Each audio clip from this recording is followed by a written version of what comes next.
Chowmein পছন্দ করে না এমন মানুষ খুব কমই আছে। আর যদি খুব অল্প উপাদানের রেস্টুরেন্টের স্বাদ ঘরে আনা যায় তাহলে তো কথাই নেই, এক নিমেষেই এভাবে প্লেট খালি হয়ে যাবে। তাহলে শুরু করা যাক। প্রথমেই আমি গরম তেলে 2টো ডিম ভেঙে দিয়েছি। তারপর আমি ডিমগুলোকে একটু ভেজে নিব এভাবে করে। ভাজার পর ডিমগুলো আমি একটা বাটিতে উঠিয়ে রাখবো।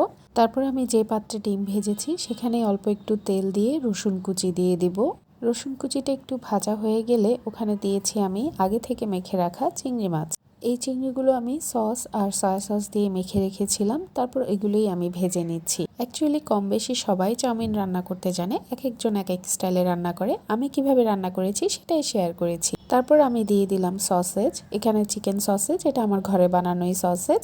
এরপর দিয়ে দিলাম আগে থেকে সিদ্ধ করে রাখা চাউমিন, এটা আমি ডুডলসের চাউমিনটা নিয়েছি। দেন আমি দিয়েছি 1 টেবিল চামচ পরিমাণ সয়া সস। এরপর দিয়েছি 1 চা চামচ পরিমাণ গোলমরিচ।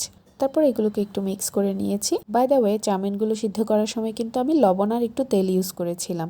ওকে, তারপর আমি দিয়ে দিলাম একটু গাজর কুচি, এরপর দিয়ে দিলাম ক্যাপসিকাম কুচি। তারপর এগুলো একটু মিক্স করেছি। তারপর আমি ইউজ করেছি বাঁধাকপি।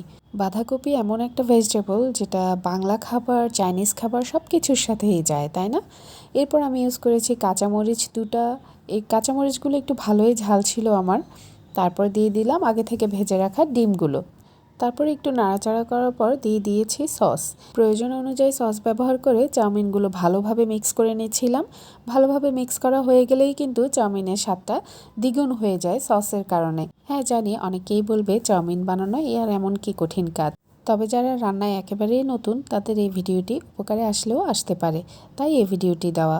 ভালো থাকবেন সবাই, আল্লাহ হাফেজ।